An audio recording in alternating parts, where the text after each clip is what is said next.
I'm here to do the devil's work.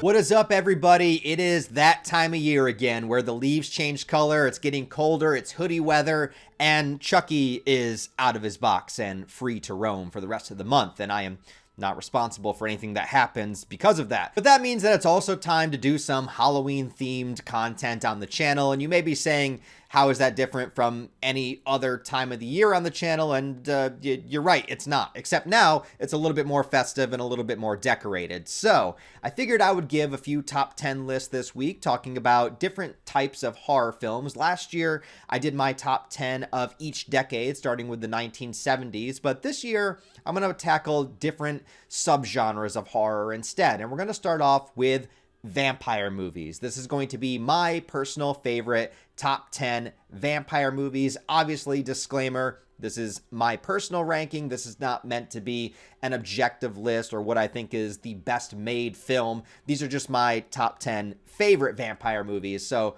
go ahead and put yours down in the comments below. And the thing about vampire movies and all of these subgenres that I'm going to talk about is that there are so much variety to them. A vampire movie can be an old school, dark, gothic castle on the hilltop, Dracula style story, or it can be a wacky, fun, silly adventure from the 1980s, or vampires can be portrayed as straight up monsters, or they can be portrayed as intelligent, methodical creatures that manipulate. Traditional vampire movies, action vampire movies, straight up horror movies, and everything in between. So I'd like to think that I have a good variety here.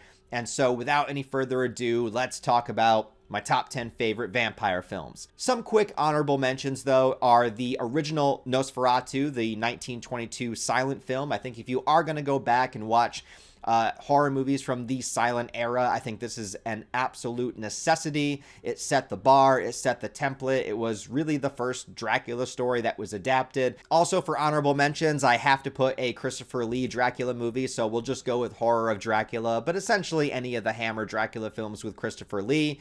Also got to mention the Blade movies. They are a ton of fun, and I really enjoy Blade 1 and 2. The third one, not so much, but hey, Wesley Snipes is always great in them. Also, for an honorable mention, I'll have to say Fright Night. It's a really fun, good, campy 80s vampire movie. Now, at my number 10, this one is kind of debatable on whether or not it is a vampire movie, but I couldn't make this video without talking about it, and that is the George Romero film, Martin. The only way I can survive is by drinking blood.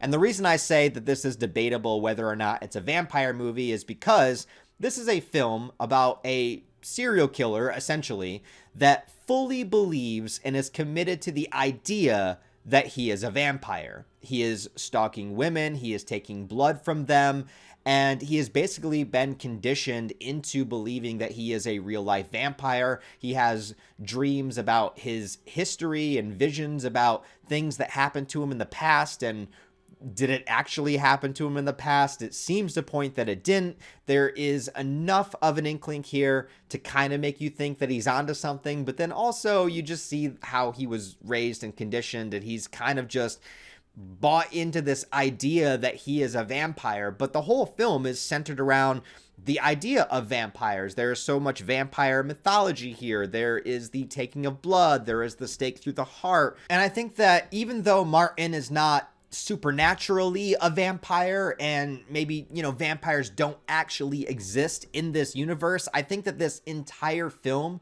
and its premise and its lore is so deeply entwined into what a vampire is or what people think vampires are. This whole film is dripping with vampire lore and atmosphere that, like, to me, in my mind, this is a vampire movie, even though technically Martin is a human that just believes that he's a vampire. Now, for my next two picks, my age is going to show because I am a millennial that grew up in the early 2000s, and there was a particular vibe of vampire gothic horror movies at the time that I saw at a young enough age that held an impact on me. And so these next two are completely biased just based upon me growing up and me falling in love with these movies. So I know a lot of people will roll their eyes at these next two picks, but for me, I love them to death. At my number 9 is Underworld. You're in the middle of a war that's been raging for the better part of 1,000 years. A blood feud between vampires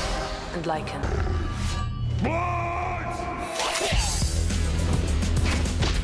Okay, so I know Underworld is not a traditional vampire movie. Vampires are more of like a race of beings in this movie. And it has that early 2000s goth rock soundtrack to it. It's got the tight leather. It's got the Matrix-inspired action scenes. But I actually really do like the premise of this film. I like that it deals with a war essentially happening between vampires and werewolves that has been raging throughout all of time. And now we are in modern day, or, you know, the early 2000s, what was modern day when it came out. And we have this story of vampires versus werewolves in an urban setting, and they're using modern weapons and they're advancing their technology.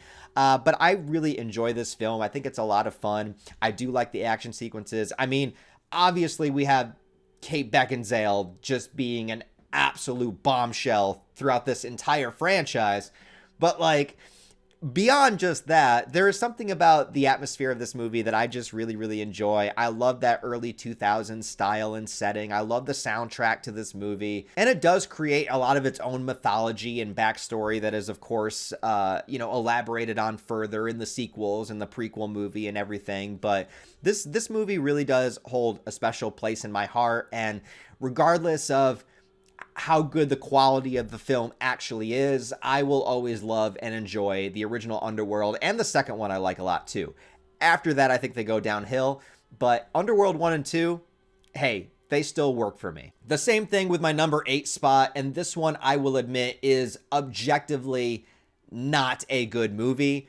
It just does something for me that I enjoy, and it is Queen of the Damned. Join me or die.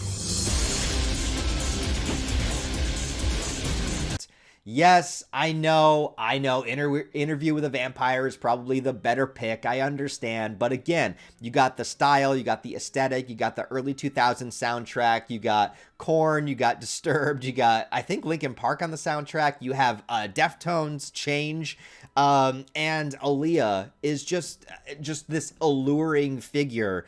Gone too soon, man. Rest in peace. But she's fantastic in this movie, and I really do like Stuart Townsend's Lestat. I like him better as the character than Tom Cruise. I know, I'm crazy. I'm out of my mind. But I really enjoy this film. I love that Lestat just decides to be the singer of a rock band just fucking because. And like, there's so many things that are bad about this movie. Like, a lot of the effects are bad. A lot of the things in this film are dated. But damn, do I have a good time watching it. And I watch it periodically every so often just to throw me back to that classic early 2000s style. In my number 7 spot is, I think, a pretty common pick. It's going to be The Lost Boys. Now you know what we are. Now you know what you are. About a family that moves to a new town that just happens to be overrun with all the damn vampires. It's one of those films that makes being a vampire seem really fun, but at the same time, they still do depict their vampires as being evil. And that's one of the main things I think that I particularly look for in vampire films, is that I don't necessarily like making vampires into good guys unless there's a specific creative reason for it. And even with like Underworld, you know, the vampires are still vampires. Like, they don't give a fuck about humans in that movie. So even though they're the protagonists, they're still depicted to be vampires. And I like that in The Lost Boys, this group of vampire characters, yeah, they're super fun to be around and they look like they're having a great time. But at the end of the day, they're still vampires. And, you know, having to fight them towards the end of the film, you got Corey Feldman in there. And a lot of the vampire makeup and style of this film were definitely heavy influences for Buffy the Vampire Slayer, which is a TV show that I love. So, yeah, Lost Boys definitely earned its spot. It's definitely one of the better 80s vampire movies, of which there's a lot of. In my number 6 spot is going to be the movie Let Me In, which is actually the American remake of the film Let the Right One In. What was that? What was going on? Both are fantastic movies and essentially cover the same thing, but I have always been a little bit more drawn to the remake, and this is one of those rare instances where I think a remake is, at least for me, like I like the remake more than the original, which is not something that I feel most of the time. But there's something about the look of this movie, the feel of it, the dark settings with the snow falling in the background, making it feel really lonely and atmospheric and depressing. And you have this kid that's tormented and bullied and neglected, and his only companion, his only solace is this little girl who is actually not really a little girl, but a vampire. And what I like about it too is that you kind of have two things happening at the same time. You have this really endearing story about these two characters that are connecting and enjoying company with one another and really being the only person that the other one has.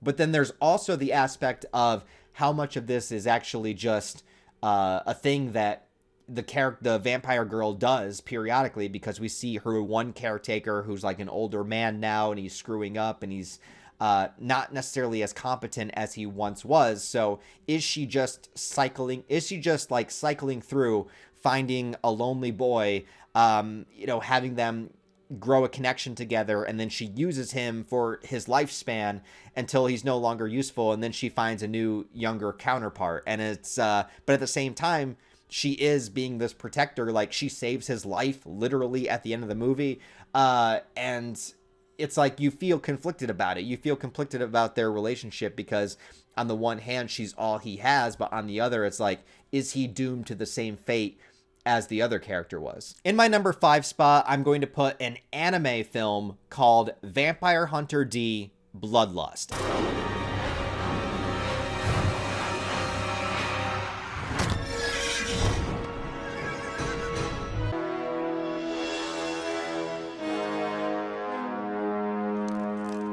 And I want to say a few things. One is that this is the second Vampire Hunter D movie. There's 2 of them. This is the second one that came out in the year 2000, I think. And the other thing is, if you are not an anime fan, or if you've never watched any anime, but you love vampire movies, you love fantasy films, I want to say, give Vampire Hunter D: Bloodlust a chance. It's just a movie. It's not a series that you have to watch tons of episodes of. It's a movie. It can stand on its own. You don't have to have seen the other Vampire Hunter D movie. They're both good. But to me, Bloodlust is one of the most beautiful looking gothic horror movies that I have ever seen. It takes place in this fantasy world. The main character is named D. He also has a cursed right hand. That's a whole other thing. But he is essentially on a mission to find this girl that was abducted by another vampire. And there's also a bounty hunter team that is after her as well. This movie has vampires, it has zombie creatures. But besides that, it is such a gorgeous movie to look at. The animation in this film is on a level that almost like no other anime film is, in my opinion, except for maybe like Akira. This movie is beautiful to look at. It's beautiful to engage with. It's a fantasy film.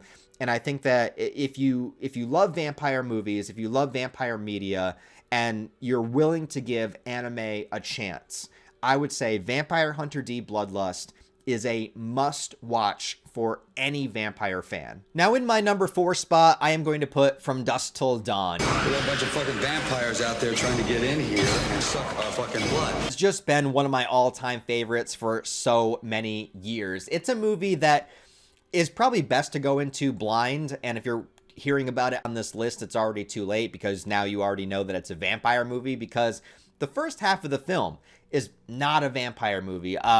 I would say it's referenced heavily in Sinners, that just came out this year, which is also a really good vampire movie. But it has the same kind of idea to it, where the first half of the movie is just dealing with these characters. You have these 2 criminals that are trying to get across the border. They're going to a rendezvous location, which is a bar called the Titty Twister. And the bar is filled with vampires. And it is a glorious, bloody, carnage-filled, absurd movie where the vampires are nothing more than just ravenous monsters, but it's so much fun. The effects are great. You got Tom Savini in there. Like, everything about this movie is so much fun. I enjoy it so much. I've watched it a million times, and it never gets old to me. In my number 3 spot, I'm going to put 30 Days of Night.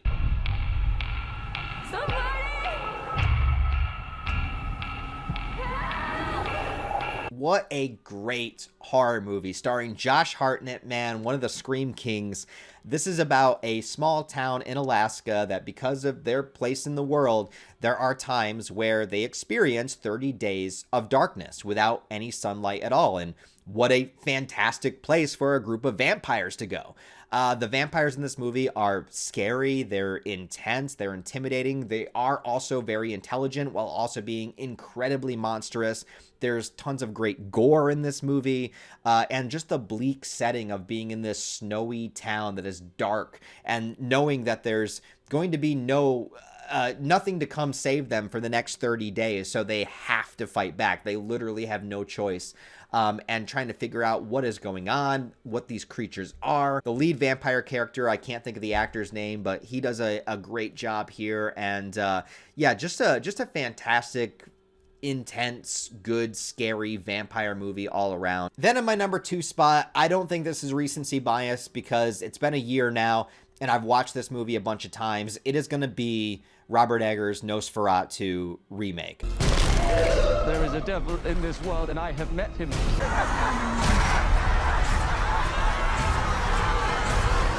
I absolutely love this movie. Yes, it is the Dracula story again. It's the Nosferatu story again, but I love everything about this film. I love the tone of it. I love the look of it. I love Skarsgård's performance as Nosferatu. I love the mustache. I fucking love the mustache. It works for me.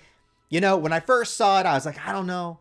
But then about 10 minutes into the movie, I'm like, there's no way I could imagine this without a mustache. Willem Dafoe is just going off the wall bonkers in this film. The soundtrack is incredible. There are so many sequences here, like when Nosferatu rises up out of the coffin, and so many moments with shadow work, like how he goes to open the door with the shadow and then it opens from the other side, or the shadow coming over the town.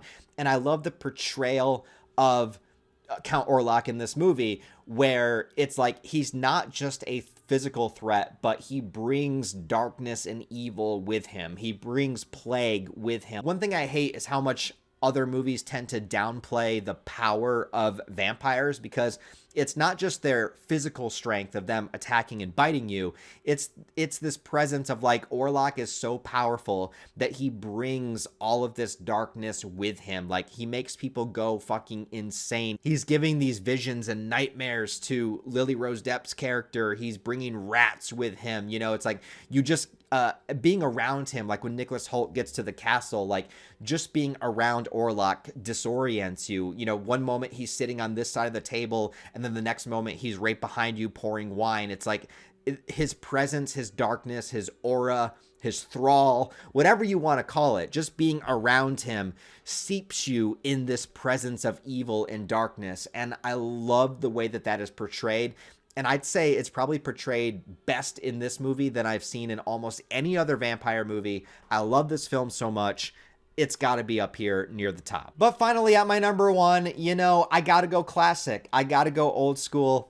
And I got to go with the original Dracula, 1931. And lured innocent girls to a fate truly worse than death. Yes, this film makes me feel like it's Halloween almost more than any other movie. It's just the classic setting. It's the black and white old school feel to it. It's the castle on the hilltop. It's the scared villagers. It's the fog. It's the cemetery. It's the bats. It's the trying to figure out what this character is. It's Bela Lugosi's performance. Believing tomorrow evening. Like, it's just, I don't know. There's something about this movie that just puts me in the vibe of Halloween.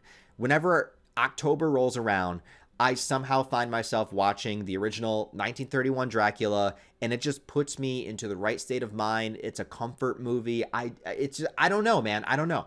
And because Dracula is a vampire, well, then it's got to be my number 1 vampire film. To be honest, you could do an entire other top 10 ranking of just Dracula movies.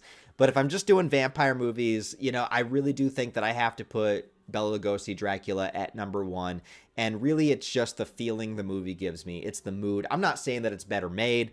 I'm not saying that it's still holds up as being scary today or anything. There's just something about the feeling of the movie that when it's October and the leaves are changing color and the air is cooler, there's something about watching this movie that just puts me into the right headspace, to the right zone. And so it's my number one. So anyways, guys, there you go. There are my top 10 vampire movies. Let me know what your top 10 is down below. Be very curious to hear what you guys rank. There's no shortage of vampire movies out there, so I'm sure everyone's list will be different. But thanks for watching this video, guys. Give it a thumbs up and a comment. Help it out in the algorithm. If you want to support the channel on a deeper level, I do have Patreon channel memberships. I am working on the Hellraiser retrospective right now, and I'm uploading all the progress of that video onto the Patreon. So even just $1 a month, you get to see all those videos early. If not, just a like and comment would really help me out. Other than that, guys, hope you're getting ready for spooky season like I am. Thanks for watching, and I'll talk to you next time.